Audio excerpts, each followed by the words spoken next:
Hello दोस्तों, आप सभी को मेरा राम राम। हम इंडियन हिस्ट्री में राष्ट्रवादी नेता कर रहे थे, जिसमें कल हमारी वीडियो में हमने भगत सिंह कर लिया था और आज हम सुखदेव करेंगे। ठीक है, और इस बुक से हम लाइन टू लाइन है वो सुखदेव। ठीक है, तो हमारा टॉपिक क्या है? सुखदेव। ठीक है, इसमें दिया हुआ है सुखदेव थापर का जन्म लुधियाना पंजाब में श्री रामलाल थापर व श्रीमती रल्ली देवी के घर 15 मई 1907 को हुआ। कब हुआ?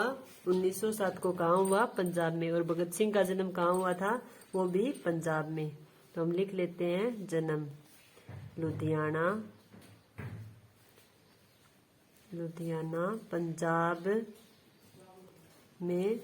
कब हुआ? 15 मई 1907 को। ओके, किसके घर हुआ? रामलाल थापर। पिता कौन थे? पिता रामलाल थापर और माता श्रीमती रल्ली देवी। ये पूछा नहीं जाता है माता पिता का नाम, पर इस बुक में दिया हुआ है तो हम कर लेते हैं। ठीक है, श्रीमती रल्ली देवी। ओके, आगे दिया हुआ है सुखदेव थापर, भगत सिंह, कामरेड रामचंद्र और भगवती चरण बोहरा ने नौजवान भारत सभा का गठन किया। तो हमने पहले पढ़ा था, उसमें नौजवान भारतीय सभा का किसने गठन किया था? भगत सिंह ने किया था। ठीक है, और इसमें अन्य पूछे तो कौन कौन आ जाएंगे वो नाम भी हमें याद रखने हैं। ठीक है, तो लिख देते हैं नौजवान भारत सभा का गठन। ठीक है, किसने किया? सुखदेव, भगत सिंह,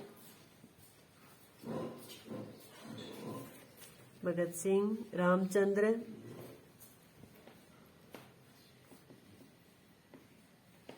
व भगवती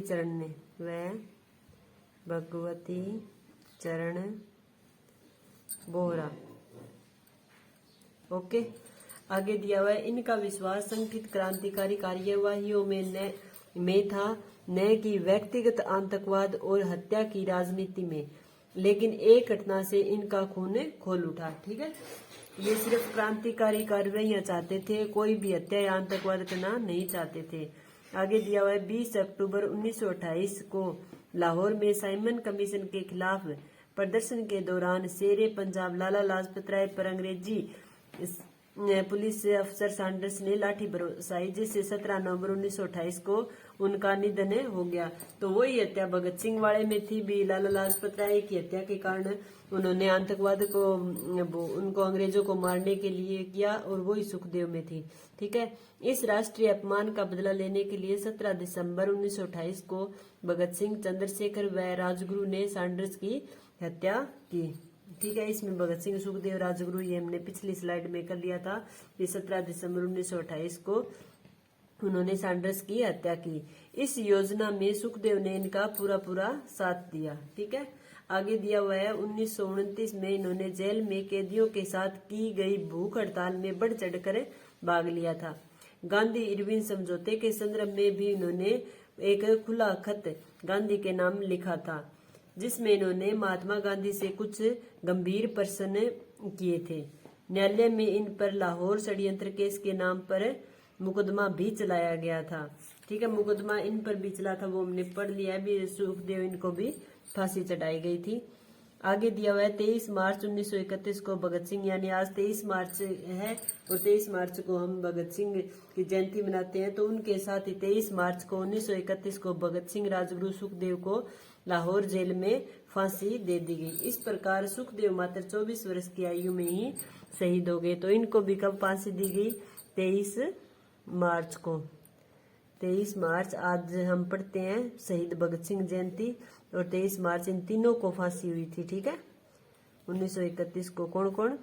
भगत सिंह, सुखदेव व राजगुरु, और जिनके कारण ही आज हम आजाद भारत में सांस ले रहे हैं। ठीक है, राजगुरु। मात्र 24 वर्ष की आयु में शहीद। मात्र 24 वर्ष की आयु में शहीद। ओके, इस बुक में सुखदेव के बारे में बस इतना ही दिया हुआ है। ठीक है, अब आगे हम अगला हमारा राष्ट्रवादी नेता करेंगे, जिसमें दिया हुआ है रास बिहारी बोस। कौन सा है? रास बिहारी बोस। ओके,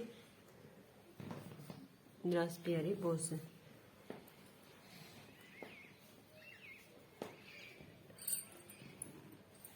रास बिहारी बोस का जन्म 25 मई 1986 को उनके मामा के घर कलकत्ता के हुगली जिले में भद्रेश्वर के समीप पलाती विगतीर नामक ग्राम में हुआ। ठीक है, इनका जन्म रास बिहारी बोस का जन्म कब और कहाँ हुआ?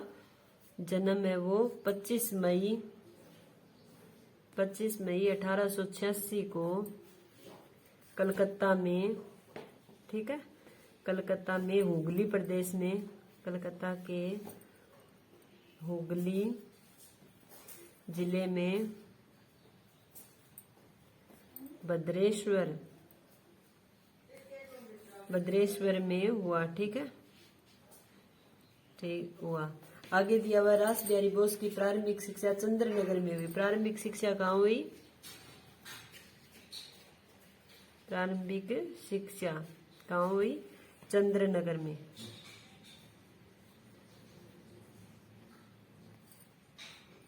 ओके, आगे दिया हुआ है 1906 में वे देहरादून में सरकारी सेवा करने लगे। सरकारी सेवा कब और कहाँ करने लगे थे? 1906 में। और देहरादून में उनका संपर्क है बहुत से क्रांतिकारियों से हुआ। आगे लिख देती हूँ, 1906 में क्या दिया हुआ है? 1906 में देहरादून में सरकारी सेवा। 1906 में देहरादून में सरकारी सेवा में कार्य किया। आगे दिया हुआ है 23 दिसंबर 1912 को कलकत्ता से दिल्ली राजधानी स्थानांतरित करने का दिन तय किया। ठीक है, कलकत्ता से दिल्ली स्थानांतरित करने का दिन कब तय किया? 23 दिसंबर को। आगे है चांदनी चौक में लॉर्ड होर्डिंग्स पर बम फेंकने की योजना रास बिहारी बोस ने बनाई। किसने बनाई? रास बिहारी बोस ने।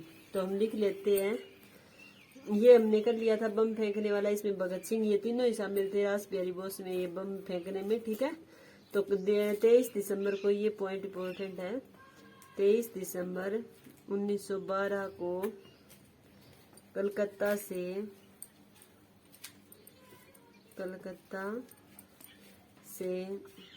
दिल्ली राजधानी,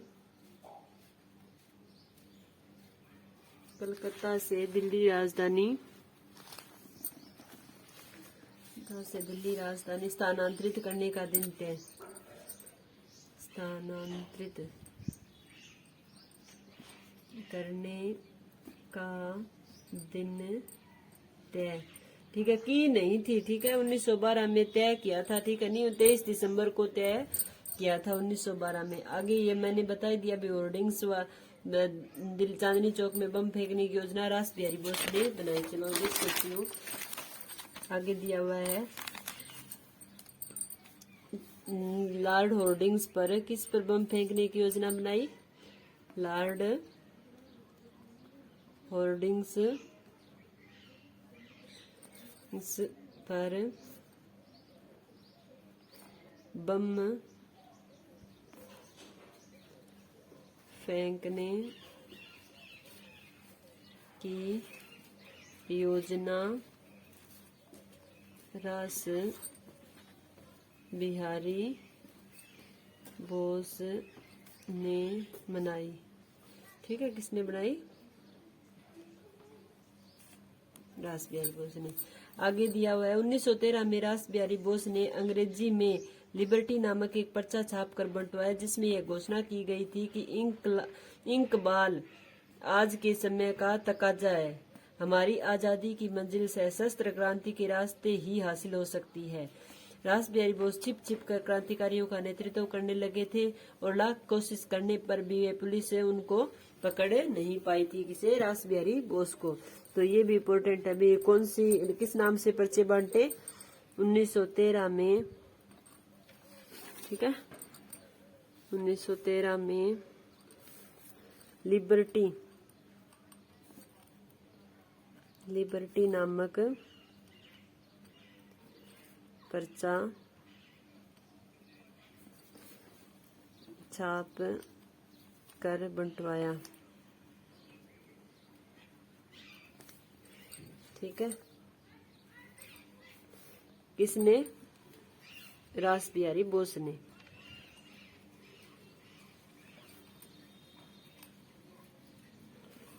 आगे लिखा हुआ रास बिहारी बोस एक फर्जी पासपोर्ट बनाकर 1915 में जापान चले गए।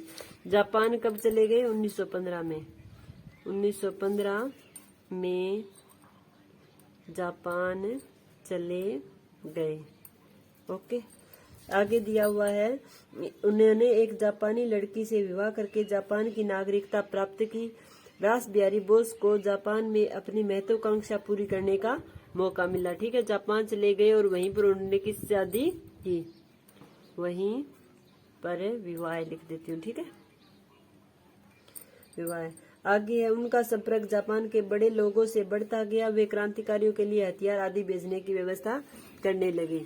फिर दिया हुआ रास बिहारी बोस ने ही सबसे पहले यह नारा बुलंद किया था कि एशिया एशिया वासियों का है, ठीक है। ये नारा किसने दिया? रास बिहारी बोस ने। लिख देती हूँ, रास बिहारी बोस का नारा क्या था? एशिया एशिया वासियों का है, एशिया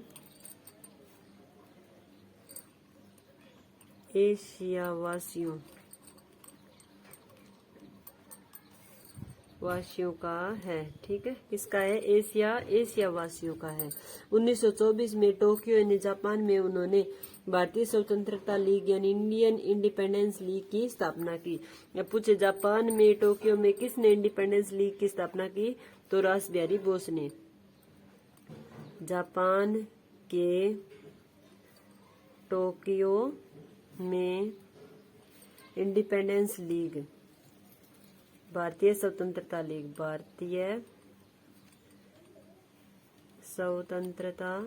लीग यानी इंडिपेंडेंस लीग की स्थापना की, ठीक है, कि 1924 में स्थापना की। ओके, आगे दिया हुआ है स्वतंत्रता आंदोलन को शक्तिशाली बनाने के लिए रास बिहारी बोस ने 21 जून 1942 को बैंकॉक में सम्मेलन बुलाया, ठीक है। रास बिहारी बोस ने कहाँ सम्मेलन बुलाया? 21 जून 1942 को बैंकॉक में सम्मेलन बुलाया, ठीक है। आगे दिया हुआ श्री रास बिहारी बोस का विश्वास था कि सुसंगठित सशस्त्र क्रांति से ही देश को आजाद किया जा सकता है। उनका यह भी विश्वास था कि इस क्रांति को सफल बनाने में ब्रिटिश विरोधी विदेशी राज्यों की सहायता आवश्यक है, ठीक है। विरोधी राज्यों की सहायता आवश्यक है। दिसंबर 1941 में रास बिहारी बोस और मोहन सिंह ने जापान में प्रथम आजाद हिंद फौज की स्थापना की और कैप्टन मोहन सिंह को उसका प्रधान नियुक्त किया गया, ठीक है। जापान में किसकी स्थापना की? ये लिख देती हूँ मैं, हिंद फौज की, आजाद हिंद फौज की, आजाद हिंद फौज की स्थापना ना 1941 को जापान में किसने की? रास बिहारी बोस और मोहन सिंह ने। रास बिहारी बोस व मोहन सिंह ने, ठीक है, मोहन सिंह ने की और मोहन सिंह को इसका प्रधान नियुक्त किया गया। मोहन सिंह कौन थे? प्रधान नियुक्त किए गए। ओके, आगे दिया हुआ है इस फौज का उद्देश्य भारत की भूमि से अंग्रेजों को मार भगाना था। आगे दिया हुआ 4 जुलाई 1943 को रास बिहारी बोस ने आजाद हिंद फौज की बागडोर नेताजी सुभाष चंद्र के हाथ सौंप दी। ये वेरी वेरी इंपॉर्टेंट क्वेश्चन है। ठीक है भी आजाद हिंद फौज की बागडोर है वो नेताजी सुभाष चंद्र बोस को कब सौंपी गई? आजाद हिंद फौज की बागडोर नेताजी सुभाष चंद्र बोस को आजाद हिंद फौज की बागडोर नेताजी सुभाष चंद्र बोस को 4 जुलाई 1943 को सौंप दी गई। 4 जुलाई 1943 को सौंप दी गई। ओके आगे दिया हुआ उन्होंने इंडियन इंडिपेंडेंस लीग के सभापति पद से भी इस्तीफा देकर सुभाष चंद्र बोस को इस पद पर नियुक्त कर दिया। ठीक है इस इंडियन इंडिपेंडेंस लीग यानी क्या भारतीय स्वतंत्रता लीग को भी किसे सौंप दिया गया? सुभाष चंद्र बोस को।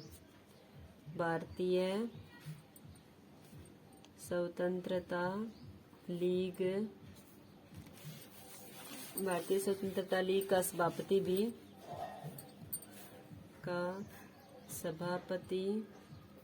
भी सुभाष चंद्र को सौंप दिया गया। सभापति भी सुभाष चंद्र को बना दिया गया। ओके आगे दिया हुआ है रास बिहारी बोस अब अस्थायी आजाद हिंद सरकार का सर्वोच्च परामर्शदाता बन गए थे। नेताजी ने कहा था कि रास बिहारी बोस पूर्व एशिया में भारतीय स्वतंत्रता संग्राम के जन्मदाता है। अस्थायी आजाद हिंद सरकार का सर्वोच्च परामर्शदाता कौन थे? तो आपको पता है ये कौन थे? रास बिहारी बोस। नेताजी ने सुभाष चंद्र बोस ने रास बिहारी बोस के बारे में क्या कहा? ये स्टेटमेंट लिख लेते हैं, ये भी इम्पोर्टेंट है।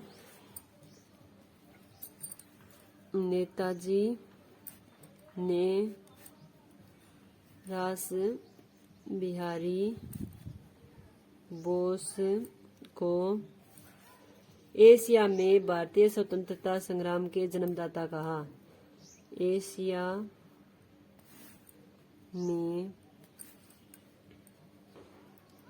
भारतीय स्वतंत्रता संग्राम के जन्मदाता कहा। ठीक है आगे दिया हुआ है रास बिहारी बोस का देहांत 21 जनवरी 1945 को जापान की भूमि में पर हुआ। मृत्यु कहाँ हुई? 21 जनवरी 1945 को जापान में। ओके तो ये हमारा रास बिहारी बोस है वो भी इस बुक से पूरा हो गया जो कि छोटा सा दिया गया। इसे मैं एक बार और रिवीजन कर देती हूँ। ठीक है आज हमने पहले क्या पढ़ा था? सुखदेव। ठीक है तो सुखदेव दिया हुआ है जिसका जन्म लुधियाना के पंजाब में हुआ 15 मई 1907 को। ठीक है 15 मई 1907 को। पिता रामलाल थापर दिए हुए हैं और माता श्रीमती रल्ली देवी दी हुई है। ठीक है और नौजवान भारत सभा का गठन किसने किया? सुखदेव, भगत सिंह, रामचंद्र व भगवती चरण ने किया।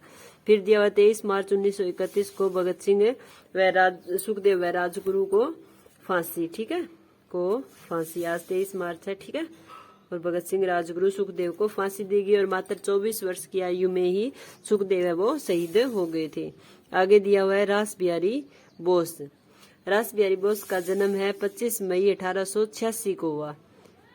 ठीक है कब हुआ? 25 मई 1886 को हुआ। कलकत्ता के हुगली जिले के भद्रेश्वर में हुआ। और फिर दिया हुआ है प्रारंभिक शिक्षा जो कि चंद्रनगर में हुई और 1906 में देहरादून में सरकारी सेवा में कार्य किया। किसने किया? रास बिहारी बोस ने किया। और 23 दिसंबर 1912 को कलकत्ता में दिल्ली राजधानी स्थानांतरित करने का दिन तय किया। दिन है वो तय किया। ठीक है किसने किया? रास बिहारी बोस ने दिन तय किया। रास बिहारी बोस ने दिल्ली कलकत्ता से दिल्ली राजधानी 23 दिसंबर 1912 को कब की गई? 1912 में की गई। 23 दिसंबर 1912 में किसने की गई? रास बिहारी बोस ने। ठीक है आगे दिया हुआ है लॉर्ड होर्डिंग्स पर बम फेंकने की योजना भी किसमें ने बनाई, तो रास बिहारी बोस ने बनाई। 1913 में लिबर्टी नामक पर्चा छपवा कर बंटवाया, जिसमें स्वतंत्रता के बारे में जगह जगह पर्चे छपवाए गए अंग्रेजों विरोधी। ठीक है, किसने, रास बिहारी बोस ने। लिबर्टी आपको याद रखना है। ठीक है, किससे संबंधित है, रास बिहारी बोस से। और 1915 में ये कहाँ चले गए, जापान चले गए और वहीं उन्होंने जापान में शादी कर ली और जापान की नागरिकता है वो प्राप्त कर ली। रास बिहारी बोस का नारा था एशिया एशिया वासियों का है। ठीक है, तो एशिया के बारे में कोई भी बोलता है वो कौन बोल रहा, किसने बोला, रास बिहारी बोस ने। और जापान के टोक्यो में भारतीय स्वतंत्रता लीग की स्थापना की 1924 में। ठीक है, भारतीय स्वतंत्रता लीग यानी इंडियन इंडिपेंडेंस लीग की स्थापना 1924 में जापान में किसने की, तो रास बिहारी बोस ने की। आगे दिया हुआ है 21 जून 1942 को बैंकॉक में एक सम्मेलन बुलाया, किसने, रास बिहारी बोस ने। आजाद हिंद फौज की स्थापना है वो जापान में 1941 को जापान में रास बिहारी बोस व मोहन सिंह ने की। ठीक है, आजाद हिंद फौज की स्थापना जापान में किसने की, तो ये पूछे तो किसने की आजाद हिंद फौज की जापान में, तो रास बिहारी बोस ने की 1941 में की और कैप्टन मोहन सिंह ने की। और मोहन सिंह को इसका प्रधान है वो नियुक्त किया गया। ठीक है, कैप्टन मोहन सिंह। ठीक है, आगे दिया हुआ है आजाद हिंद फौज की बागडोर बाद में किसे सौंप दी गई, रास बिहारी बोस ने किसे सौंप दी, सुभाष चंद्र बोस को सौंप दी। कब सौंपी, 1943 को, 4 जुलाई 1943 को सौंप दी गई। आगे दिया है भारतीय स्वतंत्रता लीग के सभापति भी बाद में किसे नियुक्त कर दिया गया, नेताजी सुभाष चंद्र बोस को।